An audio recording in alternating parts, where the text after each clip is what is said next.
6th and 7th grade, and they bring in their Uncle Alan, who is a well-known actor, a professional actor, who has had a plethora of experience. So it's kind of like show and tell.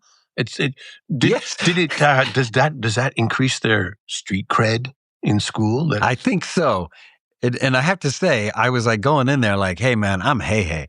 I am King Candy. I'm all these things. I'm from Disney. I'm the Duke of Westleton. I was in Frozen. Come on. All you kids, you were singing that your whole young lives, and you're still young, but like when you were little girls, and probably the boys didn't as much.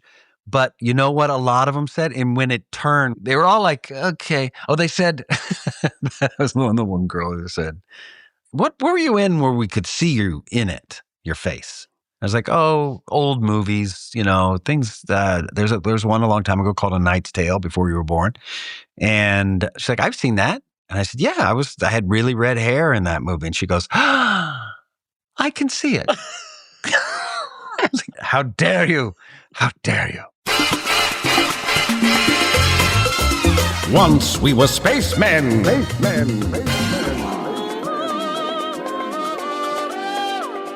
I tend to play weird people, usually aliens and robots and things that don't have romance. I once didn't get a job where they were looking for a Nathan Fillion type. Once we were spacemen. Hello, ladies and gentlemen. Welcome to another episode of Once We Were Spacemen. Because one time, ways from now, before in the behind times, where time is a straight line and it's just not the forward bit of it, but before.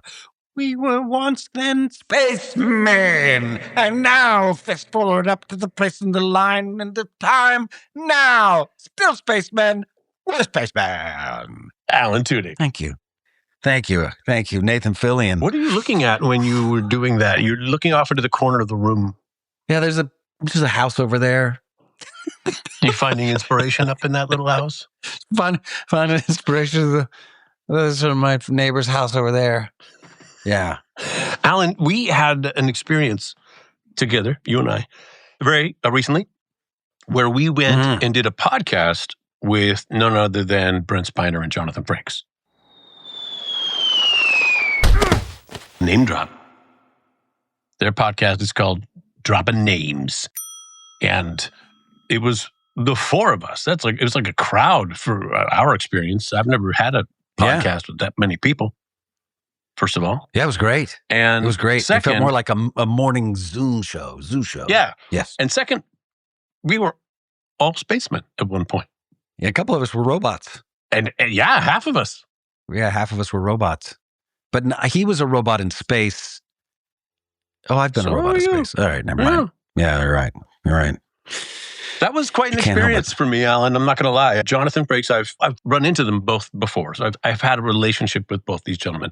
They've always been extremely kind to me. Brent Spiner, I've met through the convention circuits and whatnot. And I've had dinner with the vast majority of the cast of Star Trek Next Generation. And Jonathan Frakes is also a director. He came and directed a number of Castle episodes.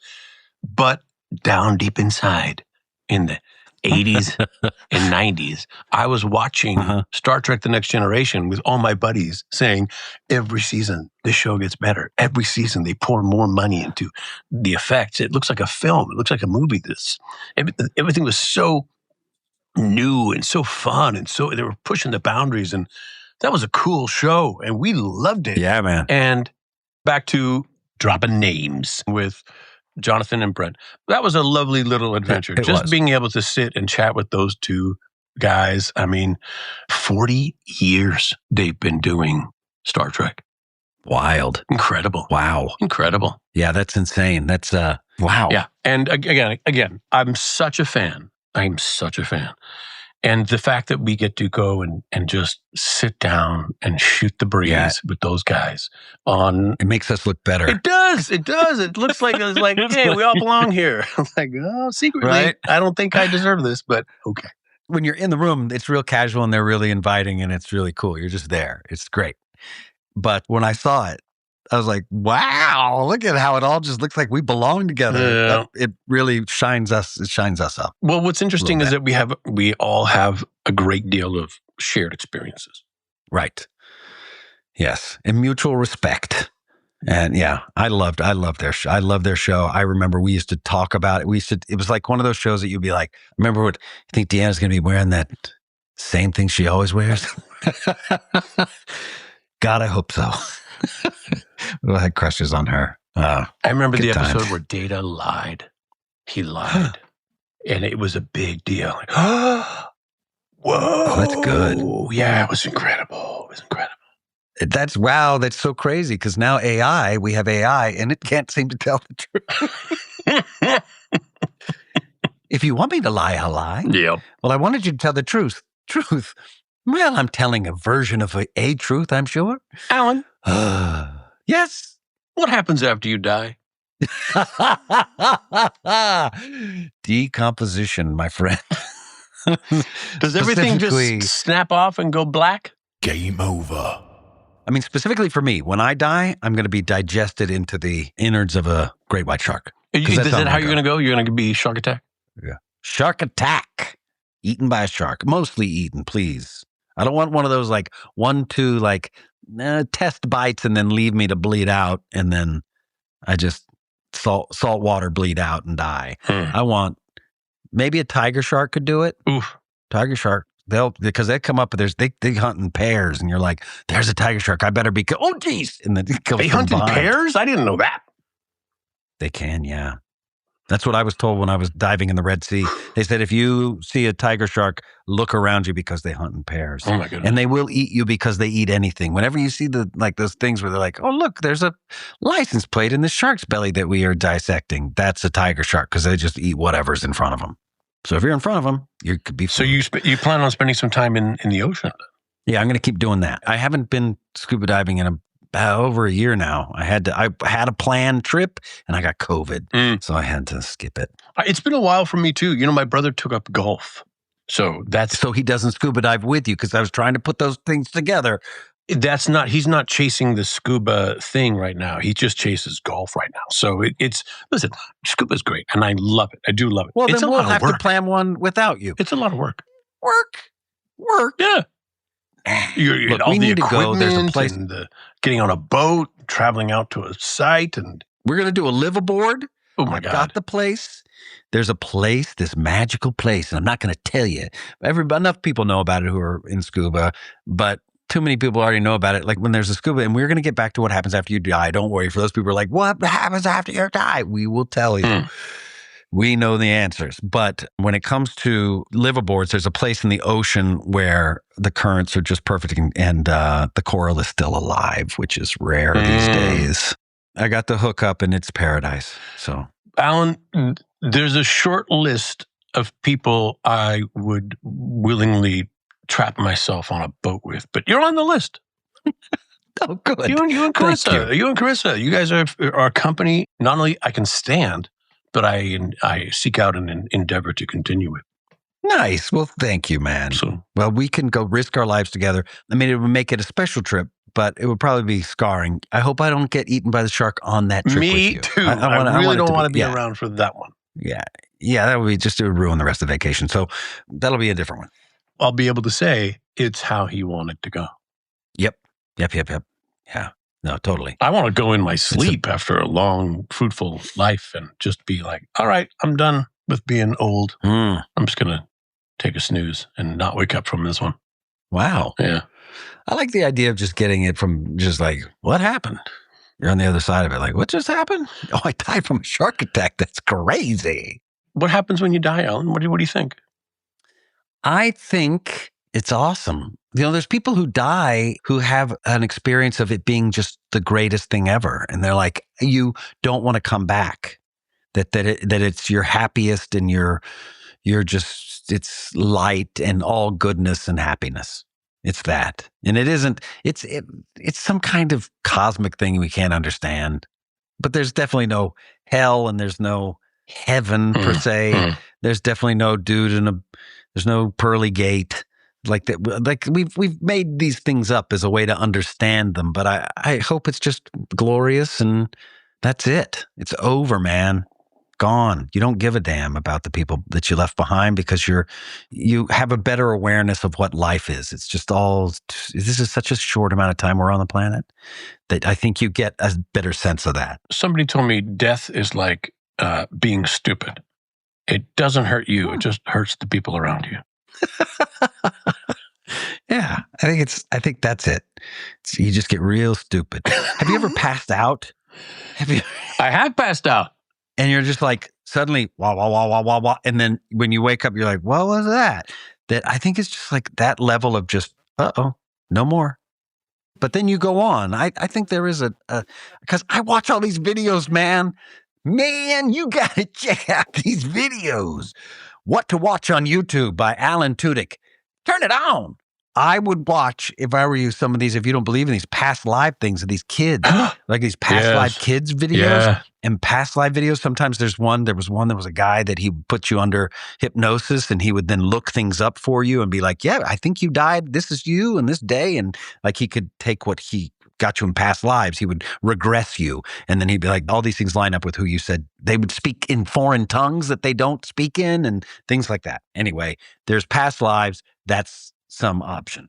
So check it out on whatever streaming thing you look at. It's probably YouTube. Alan, how do you want to be processed, your body after death? What do you want to happen? Right. I think a lot of people like that idea of those plant like a tree and they stick the roots through your guts and you just fertilize a tree. There's like pods but I feel like that's been around now for a while where people are like, that's exactly how I'd like to be buried, as a tree, as just fertilizer. And I don't know that it's legal. Carissa and I went and looked at gravestones. We went to go buy graves in Joshua Tree. We're like, oh, that might be a good thing. Like maybe we should just buy these now and get this out of the way so we can nobody has to be. They just have to fill in the date when you passed. Yeah. So we went to this place. It was a if you're buried, but not any of the embalming, none of the preservation, right?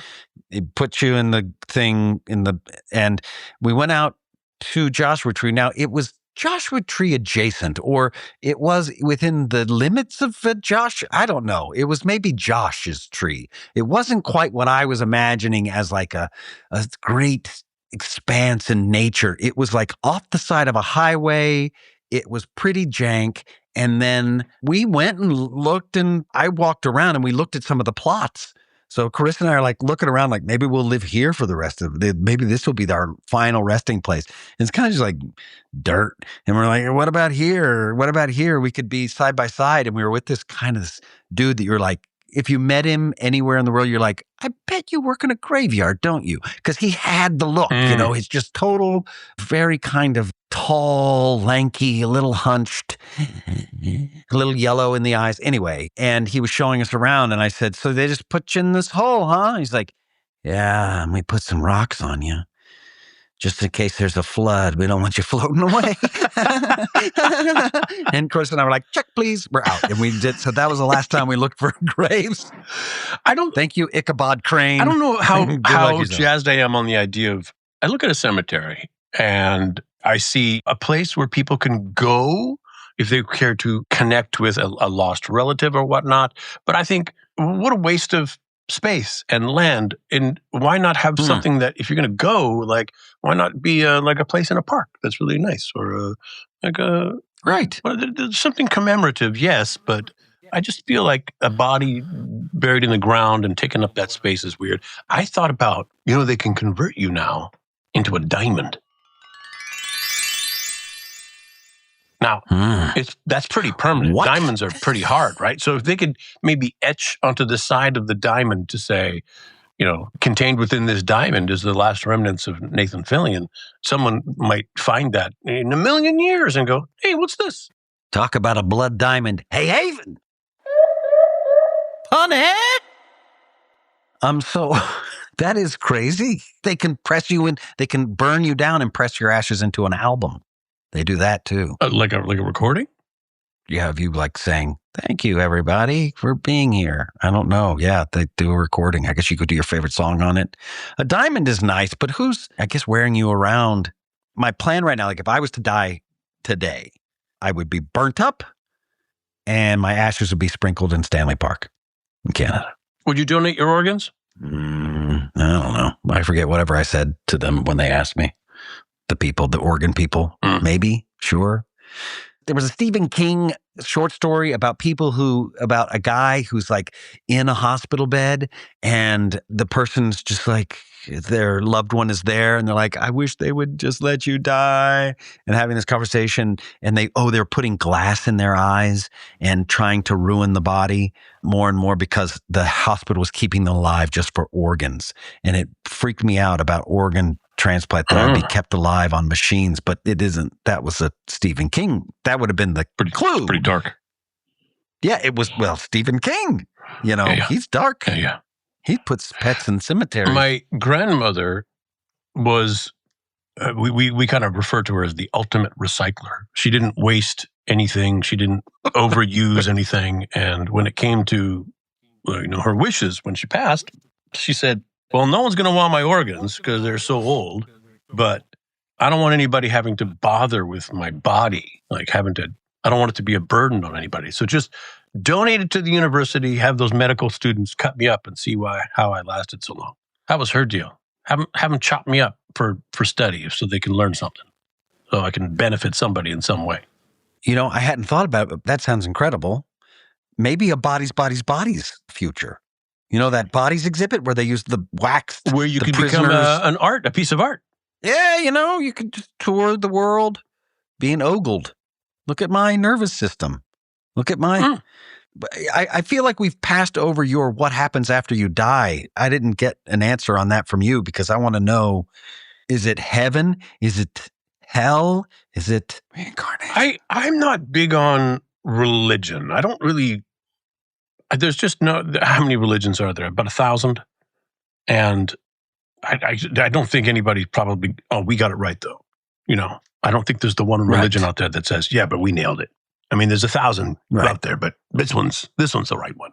The odds of that I think are odd. And then I took a world religion course at one point. Oh, really? Yeah. That goes way, way back and tells all the exact same stories. All these different faiths and different religions they all have a Noah's Ark, they all have a Moses, they all have a Immaculate Conception. When they repeat the Noah's Ark and the Adam and Eve stories, all these original stories, does it make it seem truer to you that all these other religions have them, or does it seem less true? I think there might be some stories that are based in some kind of fact. I think there was there's archaeological evidence of a massive flood. Overnight oceans rose by, I want to say 300 feet or something crazy because of some kind of meteoric strike. Anyway, I think I'm not big on river. like a faith as far as a religious faith. Like you have to go to this house to worship God, and that way, here's the rules. And I'm not big on those things. Do I believe in God? So I think I do. I think I sort of do believe that there's like a force governing things in a sense, but I don't think we have our finger on the pulse of exactly what that is by any means. Yeah, I don't think we can. Yeah.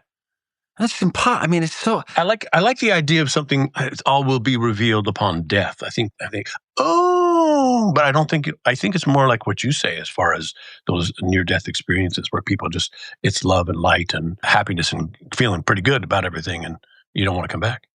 I like that idea. I like that idea. And then I want to become a diamond and then have it etched. And then someone's going to find it in like many, many years and say, we need, more superconducting diamonds for our quantum computers. And what does this one say? Nathan Fillion, who's that guy? Let's clone him because it's the future. They bring back all my shows. Wait, so where did this diamond, where was it found? Why was it not being worn around the neck of... Well, I'm sure it was.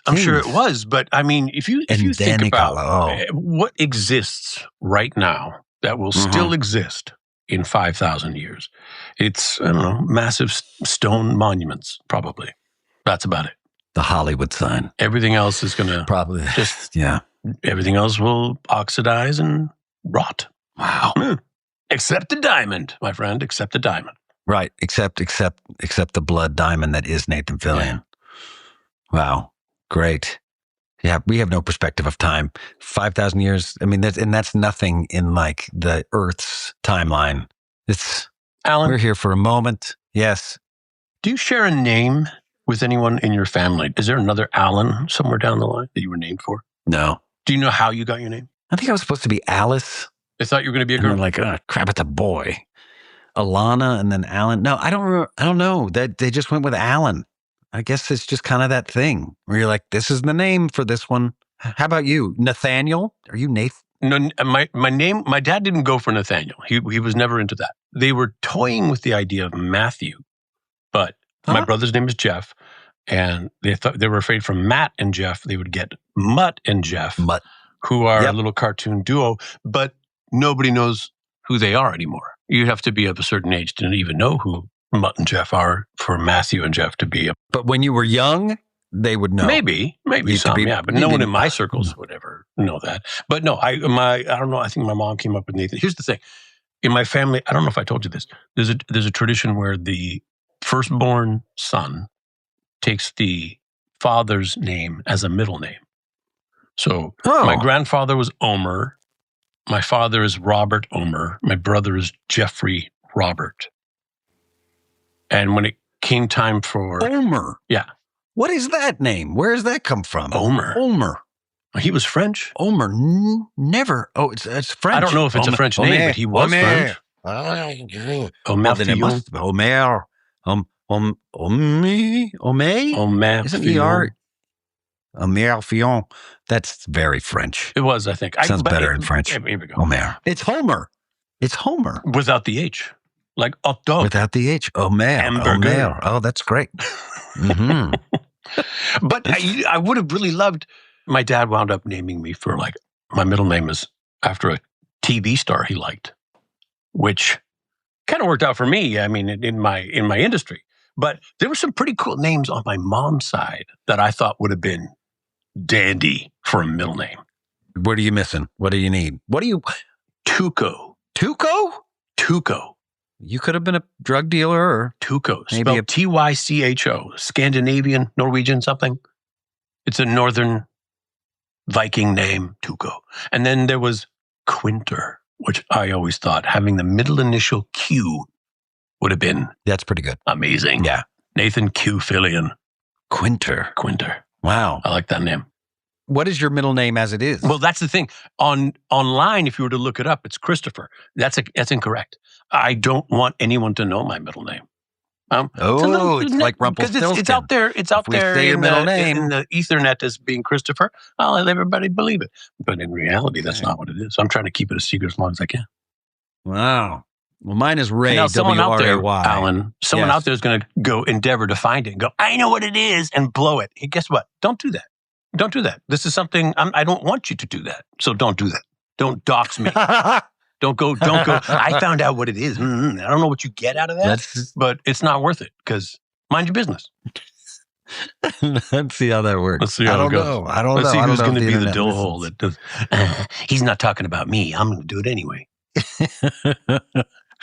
Mine is Ray, and it's out there. W-R-A-Y. Oh, I like that. Yeah. Well, you used that as Ray Neary. Yeah. You used and your character from Con Man. I was going to be Alan Ray when I became an actor.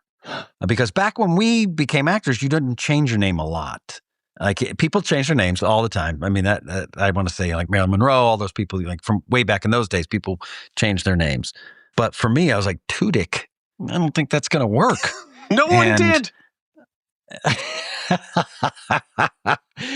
I asked two people if I should change my name, and it was like I was starting to get work, and I'm like, I got to make up my mind now. I got to hurry up, and because I'm gonna have to join a union, and once you decide, and I asked Earl Hyman,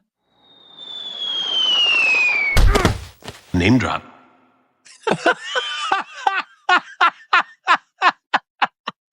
and Steve Vagina. Exactly.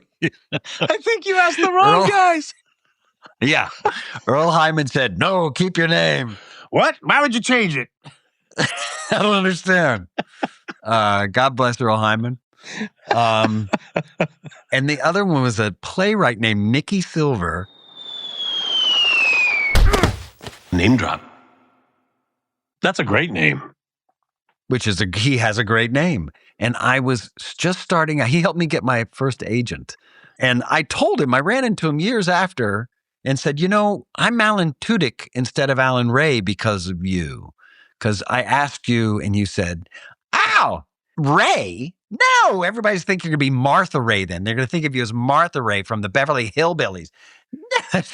Keep your name Tudyk. That's it. Yeah. I asked the wrong guys. Alan Ray I'd be much more well known. That sounds cool. It sounds like a very cool name. Well, that guy exists somewhere in a different quantum timeline. Growing up with the last name Tudyk, that must have been fodder for a lot of, two jokes. Yes, it was Tutti Frutti is what they called me until I think second grade, fourth grade, something like that. And somebody went, whoa, everybody, you're missing the guys. His name's Tudyk. What? Listen to me. Focus up. Get the crayon out of your nose. It's Tudyk. And then after that, it was like, oh. And my dad actually sat me down and he's like, all right, well, you can say it's one the size of two.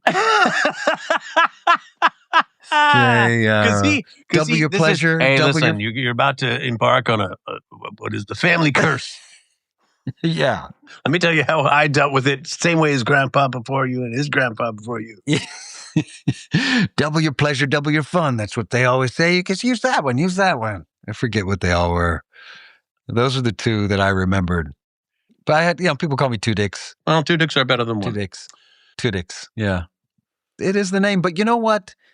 Great Aunt Helen used to really enjoy seeing that name. And I think that there are still some people, there aren't a lot of Tudyks around. Oh. The Tudyks, they had daughters mainly. And so they have different names. Yeah, they changed it out.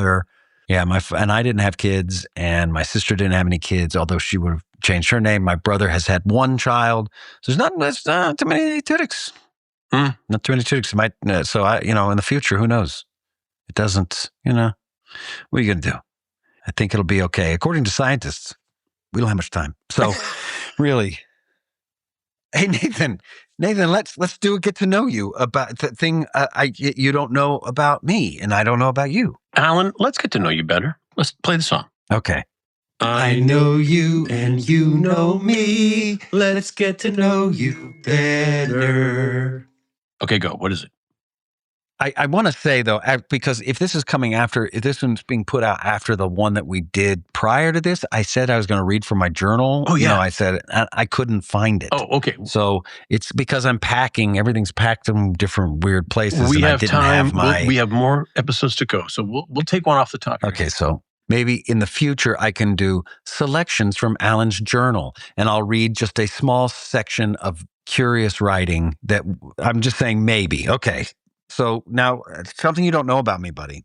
I almost died in a quicksand situation in 1993, 94. I was on another killing spree. I talked about the deer hunting and how that was such a bad experience for me. You repeated it. So I decided I could kill ducks because everybody, when you think ducks, what do you think? Rape. What? Yeah, they're rapists. They're the worst. Ducks, they so rape, man. I didn't. And I know people don't know this. Yeah. At my high school, there was a duck pond. And so everyone who went, and it was just 11th and 12th grade, that we were treated in those years during mating season to violent duck sex. And it was never the woman's idea. Jesus. And they would rip out feathers and they would abuse one. It is so much a part of what they do that the female ducks have, through natural selection, developed false vaginas. They have different tracts or different cervical canals or canals, vaginal sheaths. I don't know what to call them. Anyway, the duck thing, when they go to have the sex, they would grow. They grow in like in a corkscrew, like, so you can't get in here too easy. But then the male ducks grew reverse corkscrew dicks. This is how it happened. This is this is my biology today inside of getting to know you. Can we just get some biology sound effects? I don't know what those sound like. Biology sounds. Okay, wait. What? How did we get here? What are we getting to know about you? Listen to me. This is my quicksand story. Oh, right. So there are many false vaginas on a duck so that they can like go, oh no, this is against my will. I don't want your sperm. I'm going to wait for that one over there. Put it on the bill. That guy, that duck is the one for me. And they'll let them have their regular vagina. Look it up. Look it up, people. So look it up. The quicksand. They're rapists. So I'm just giving you the reason why I felt like I could kill them. They're not good ducks. They're not good birds. I mean, a wood duck you're not going to find a more beautiful bird, and they're fun to feed bread to, I guess. So I would go with my friend Davey. We would go poaching, which is, I guess, what you do when you are hunting on land that isn't yours. We would go poaching in the swamps of East Texas for ducks. And we were not great at it. But at one time we were like, there's ducks over there just above this berm. There's water up there. It was like, let's just cross this little shallow creek and we'll go there. Well, I took 2 steps into the shallow creek and I sunk almost all the way up to the top of my waders. It was like a quick mud. Ooh. And if it got into my waders, that's it. You're stuck. The suction of the water in your waders, either you cut it out, but we were in the middle of nowhere. Were you by yourself at this point? I was with Davey and a friend of his who was a swamp fellow. He was very well trained in swamp and was good at duck calls, really good at duck calls. He was kind of just taking the city friend along. You know, he like had full camo on, and also ducks have very good sight. So they're really hard to kill, as do most grapists. Anyway, I'm now stuck. And how I got out was we had our shotguns and I'm holding a shotgun and guaranteed it was loaded because we were idiots. I was holding Davey's shotgun and he was holding the stock. And then he had to get closer to me with just one foot in the sink. And then our swamp fellow friend was helping us out. And I got pulled out slowly. It was like inch, because it's like a vacuum holding you in there. It's a suction. Did your life flash before your eyes? Did you think, this could be the end? I did panic. There was a little bit of a realization, but of this might be it. But what are you going to do? I didn't. We sprung into action fairly quickly. We were young. We were stoned. So, as far as like accepting the seriousness of it, it was a little, no, it didn't really hit me until probably later. Alan, I am so glad we did not lose you that day. I really was. I hadn't done much with my life. I was pretty stupid. So what would the headline have been the next day? Would be unknown. Poachers. Jesus. Because we were breaking the law. Oh, you were literally poaching. Yeah. We were breaking the law. We would have to get quiet whenever you would hear airboats because we were in the swamp, and it'd be like, maybe that's the game warden. How badly did you need these ducks? It was just something to do. I don't know, man. Hell, it's duck season. You were Texas. You're in Texas. I'm from Texas. It was out in the swamp where there's nutria, man. Oh, yeah. These big rats, yellow teeth, and they'll bark at you. Nasty, nasty things. Yeah. Yeah, they swim fast. This is an inhospitable part of Texas. Down near Bridge City, down near Anahuac, Weenie. These are those places. Alan, I'm glad you didn't die. Thank you, man. All right. I have a let's get to know you better option for you. I have a similar near-death story, or I can tell you an incredibly embarrassing moment. I want you to decide. You had the swizzle stick or the straw. Yes, so this is either going to be my near-death... That's the embarrassment. I almost drowned story, or this can be the cocktail straw embarrassing moment story. I want this... I think we could... I think if the audience allows themselves to imagine an embarrassing cocktail straw with you, it's pretty great. And let's hear the near-death, since mine was near-death. Okay, let's stay on the theme. It'll be a good bookend, yeah. This was probably circa 1999, and a friend of mine got married in Costa Rica. We were all having a lovely trip. A nice group of us. We were in Manuel Antonio in a beautiful little national park. You had to keep your bags secured from the monkeys. The monkeys would come out of the trees and go through your bags for stuff. And I was out there. Did they have weird nipples? Did the monkeys have strangely No, these were more lengthy Disney-fied nipples? monkeys, but kind of more Disney. You didn't see any of the bits. But we're out there swimming, and it was a long day, and we were exhausted. And we said, let's all go in. And I was like the last to come in, and I got caught in the undertow, the backwash. All the water comes and hits the beach, and it has to pick a channel to leave. And I got stuck in that channel. And now I can't swim back into shore. And at the same time, waves are crashing down on me, pushing me down. And it's so frothy, I can't kind of have enough purchase in the water to swim it. And I'm being pulled back from shore, and I am exhausted already. And at one point, I am waving my hands in the air to my friends on the beach. They looked at me, they waved back, and turned their backs and walked away. So, and I said, I am going to live long enough to kill them. Like, when is the two-handed over-the-head wave? When is that high? Like, hey, where's Nathan? I don't know. Last time I saw him, he was out there waving like this. Yeah, I think you could say my dickhead friends on the beach or my stupid friends on the beach. They need a modifier there. My God. So in my mind, I remember I had been reading a book about Costa Rica while I was flying over towards Costa Rica. And one of the things it talked about was you're never going to outswim this current. So you have to go sideways. I was having trouble, as I said, swimming. So my plan was I just simply let the waves hitting me crash me down to the bottom. It would toss me and turn me, but I would find the sand, rewrite myself, push up as hard as I could, get a breath, and then let the waves hit me and knock me down again. And oh my God, that's the best plan? That was the only plan. Alan, I was exhausted. But oh my God, every time I grabbed purchase on the sand, I would kind of jump sideways because you want to go sideways until you're out of the current. And I finally got to a place where I was out of the current and I started jumping towards it and just the waves continually crashing me down. I crawled onto the beach.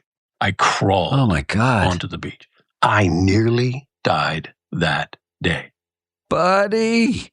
That's scary. That's closer than mine. You look at the ocean very differently after that. Yeah. You're very, whenever I go to a beach, I kind of take a look at it and I say, where's the water going out?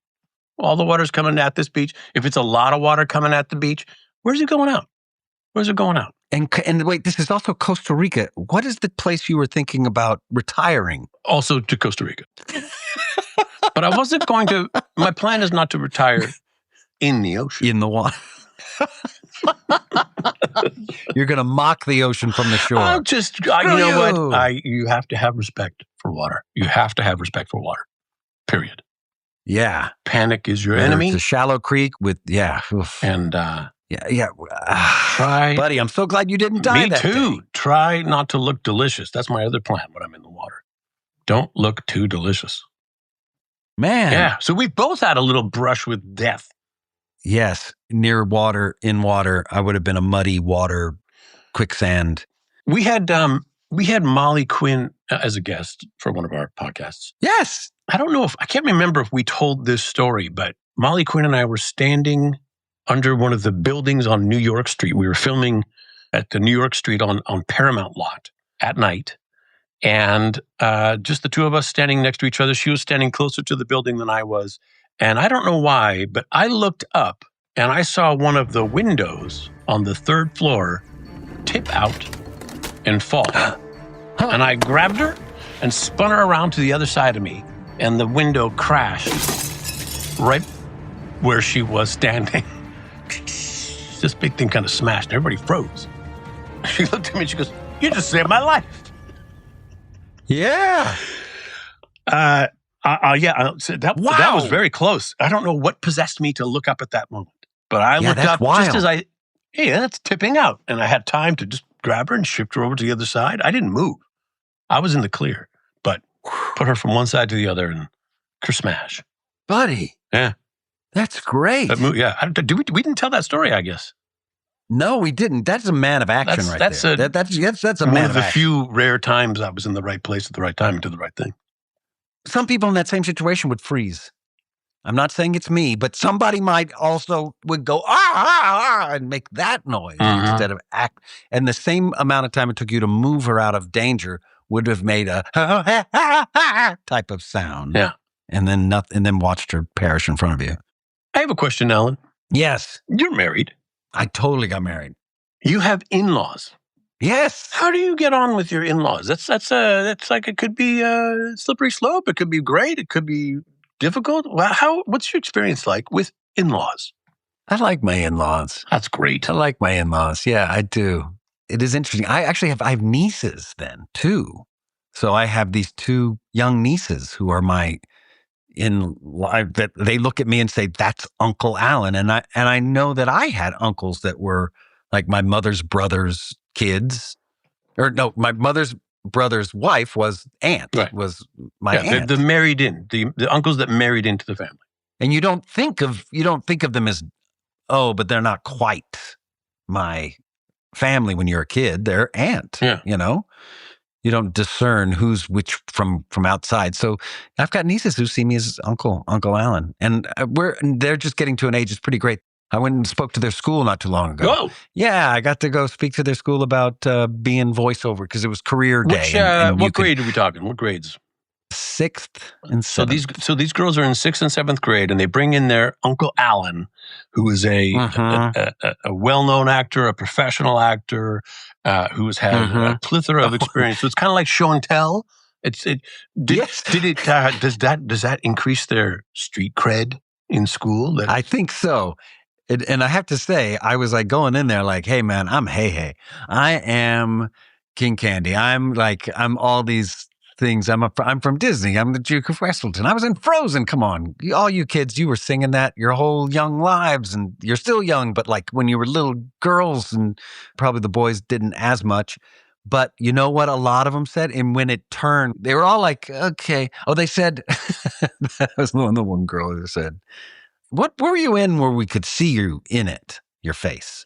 I was like, old movies, things. There's one a long time ago called A Knight's Tale, before you were born.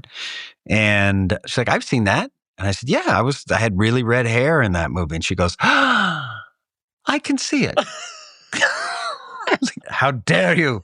How dare you? But it was when somebody goes, were you in The Rookie? And then it was over. Oh, really? Like, oh my God. Yeah, man. That's The Rookie is the big one for the 12-year-olds. Man, it's incredible how young, like about 11 years old, the kids start watching The Rookie. They see it on the TikToks. It's wild. And they flock to it on the streamers. And then the whole class is watching, and then all their families are watching. And yeah, it's become quite an inclusive viewing experience.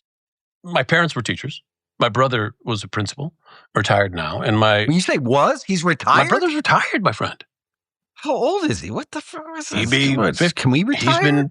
He's 56. I feel like I can retire, but I don't have a severance. Okay, go on. But when I would go back home to visit Edmonton, they would all have me come down to their respective schools and talk to a class or two about my experience and about what things are like in the professional world and how school affected me and my scholastic career, how it has an effect on the rest of your life that you can't imagine right now, but it does, and those kinds of things. And it always upped their street cred in their respective circles. And to this day, I think my youngest niece, we were chatting the other day, and they don't go around advertising. It doesn't just come up in conversation, but most of their friends already know But one set of friends that they've known for a great long time said, they were all hanging out and they said something about the rookie. And they said, oh, yeah, that's Jordan's uncle. What? How? What? That's what? Yeah, they do that kind of thing. And then, and up goes their street cred. You got to figure if you were a kid and somebody was like, oh, yeah, Tom Selleck is his uncle. Agreed. It's a weird thing. Like once you're on this side of it, or, you're an adult and you see how the sausage is made, or you are the sausage. I don't know where this metaphor really, but when you're on a TV show and it's a job and it's what you do, you don't see it the same way as you did as a kid. Like the TV is, at least back then. And even now, I guess, on TikTok. Yeah.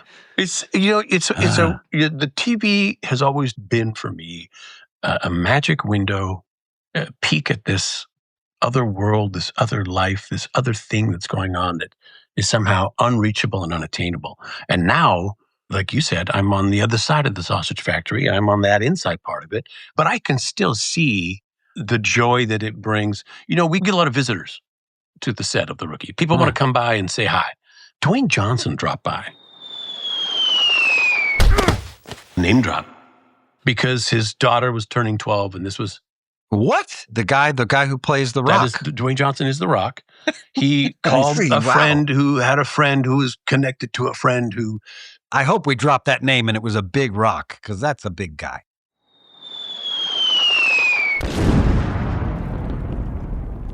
Name drop. It was a wonderful experience, and he brought his daughter in because it was her 12th birthday, and it was her favorite show, so he called in some favors, and I said, I don't think you're going to have to worry about calling in a favor. I think you're going to be a welcome guest wherever you go. But it's really nice to be able to see this job we have through outside eyes sometimes, just to have that reminder of just how magical this opportunity is. Yeah. It's a lot of fun. We get a lot of Make-A-Wish kids too, which always makes me happy. Oh, cool. That makes me so happy. We pull out all the stops, try to make them feel as welcome as possible and make a big deal out of them, and we make them work the slate. Oh, cool. Yeah. That's a fun thing. That's classic. We'll also sing happy birthday to them, even if it's not their birthday, just in case we missed one. You know what I mean? We just try to make a fuss. Alan. Yeah, that's good. Yeah. When did you find out you were adopted? What? Oh, God almighty. Am I talking out of this? Is now. This is now. I thought you knew. What the? Jesus Christ! When did you find out? I've known first. How did you? First time I met your folks, they told me. By the way, not responsible for this. That reminds me. I'm going to tell you a story. My brother and I, we don't look a lot alike. But we don't, not a ton. We don't really look alike. You have similar. My brother is a dead ringer for my grandfather, who died when my father was 5. So none of us ever met him. But I remember being at my grandmother's 80th birthday. My dad had put together this spectacular slideshow of her life since she was a baby. He had restored these old broken photos. He painstakingly restored them on computer and then made this beautiful slideshow. It was wonderful music behind it. And then it came to the part of her life when she got a little older and she got married to Omer, who we mentioned earlier. And everybody in the room, their mouths dropped open when they saw a photo of Omer, and then turned to my brother, for whom he's a doppelganger. He looks exactly like our grandfather. Wow. Yeah. I look a lot like my dad. My brother looks like the grandfather. We don't look a lot alike, but we have very similar mannerisms. We sound nearly identical, especially when we start hanging out together and we just spend some time together. We sound a lot alike. I remember we went to a sushi restaurant in Notting Hill. We were doing a little European vacation, my brother and I, just the two of us. I think we went to a con and just made a vacation out of it. Very cool. And we went to a little sushi restaurant. My brother said, I'll have this, and I'll have that, and maybe a bowl of miso soup. And I said, and I'll have the such and such, and I'll also have some miso soup. And the waiter looked at my brother, and he looked at me, and he goes, are you having me on? I'm sorry, what? Is that a sick thing? Pull the other one. That sounds... You sound exactly the same. He was just, it left an impression on him. I remember that. But to that end, my brother will sometimes pretend to be me. We'll be on a vacation. We will this particular time we were scuba diving in Bora Bora. It was a Christmas, New Year's trip. Bora Bora it's French Polynesia, so there's a lot of very strong French accents there. When I'm on vacation, I shut down. I try to shut down as much as possible. So if there's any kind of arrangements to be made and appointments and changing of times and all that, my brother takes care of it. Jeff handles that stuff. So we get a phone call. You're useless. You're trying to say you're useless on vacation. Thank you very much. Yes. So we get a phone call on this little phone that we have while we're on vacation. My brother answers it on speakerphone. It's one of the fellas from the dive company that has a video for us that he wants to be able to drop off at the hotel, and he's just making sure he has all the arrangements. And so he says, "Hello, Nathan." And my brother looks at me and he just kind of shrugs and he goes, "Hi." And because nobody knows the difference on the phone, no one can tell the difference. So now he believes he's talking to Nathan, and he's making the arrangements to drop off this DVD that he so kindly made for us, and it's so wonderful. And he goes, "Okay," and they're wrapping it up, and he goes, "Okay, have a wonderful time. Happy New Year." And my brother goes, "Happy New Year." And there's this silence where he goes, okay. And I look at my brother, and he just hangs up the phone and looks at me, and I'm going, What did you just do? He goes, "What?" I said, "You just mimicked his French accent to his face. But as me." Mocking him. It's nothing. As me. You did it as me. He thinks I did it. And to this day, that is how my family says Happy New Year. Is Happy New Year.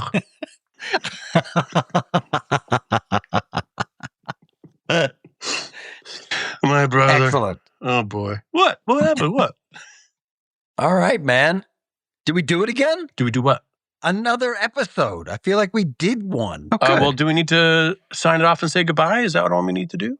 I have to go to the bathroom is why. Isn't that exciting? I'm glad I could share that with everybody. That's a fantastic way, I think, to wrap up this episode, Alan. Well, thank you very much for another wonderful afternoon spent with my good buddy, Alan. Happy New Year to you. Happy New Year, my friend. Happy New Year.